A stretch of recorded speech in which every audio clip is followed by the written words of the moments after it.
Out of the 10 episodes in this first season, by the way, I want more. So I'm just letting you know that right now. We want more. Which one do you think will have fans talking the most? But also the fan reactions for people just seeing for that moment, people are just going like, wow, them, what?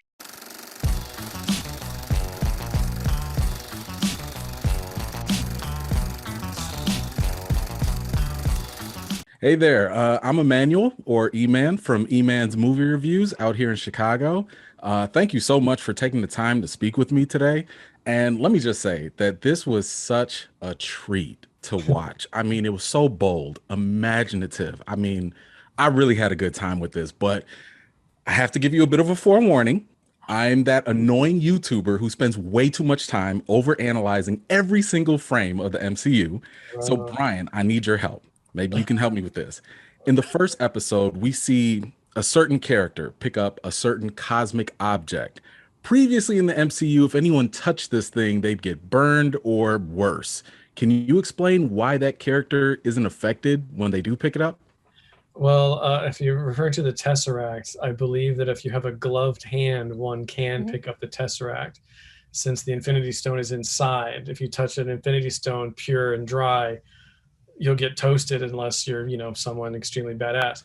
And I think in our episode 1, I think it's the only people that contact that are A, they're gloved, which is helpful, and B, it's still the Tesseract. So therefore there is a certain level of protection there too. So Okay.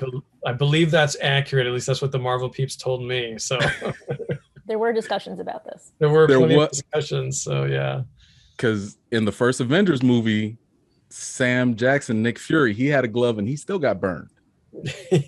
So Maybe his gloves were way too thin. that could be it. That You could know be it. what I I'm mean? fine with that. I'm fine with that. It comes down to the Oh, brand. no, oh, of course, of course. Okay, one more for you then. In the third episode, you have Loki using the casket of ancient winters, but he doesn't turn blue. Why is that? It's because it's what if in that universe he had learned to control his ability, his awareness of who he was and his ability to hide that. Maybe it was dialed up. So and plus, he's not necessarily being affected by immediate direct cold contact.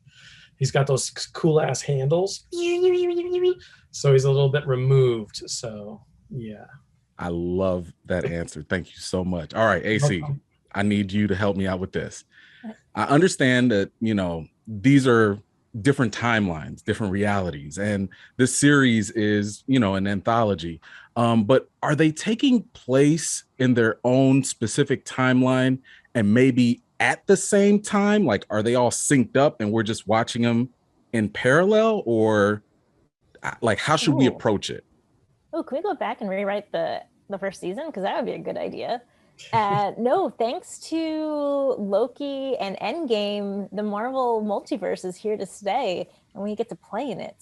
So this is just basically our exploration of the multiverse, trying to show fans that we can go every way, every genre, every tone, and kind of go to literally places that we've never been before inside the MCU. Oh, for sure, for sure. Okay, and this is a question for both of you. So, Bryan, if you can go first, and then AC.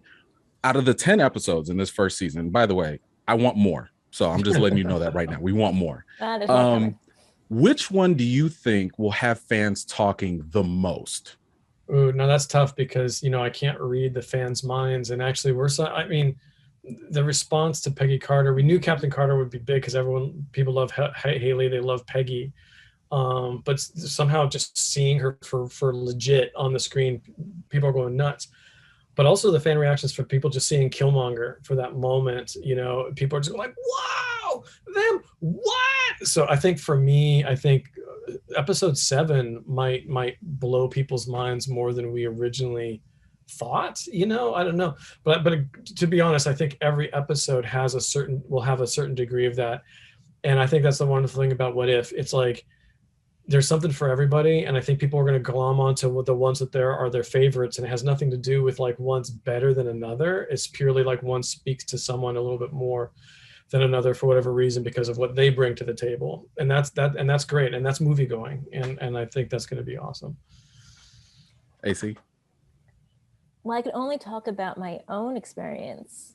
For me, probably one of the most difficult episodes, or what I thought was going to be the most difficult episodes to write, was the Doctor Strange episode, because when you see it, it goes to some dark places, some weird places. But when I sat down to write it, I realized, oh, this is the most human story of all time. This is how we deal with loss. This is how we move forward in life. So I hope that one resonates with more and more people. Awesome. Awesome. Hey, thank you so much for taking the time to speak with me. Like I said before, this is such a good thing. I love it. Cannot wait for more. Thank you all so much for taking the time. Awesome. Thank you. All right. Are you new to my channel? Be sure to check out some of my other videos. And if you like what you see, feel free to subscribe, ring that bell for notifications, and tell a friend. I've got more videos and reviews to do for you all. And until next time, I'll see you all later.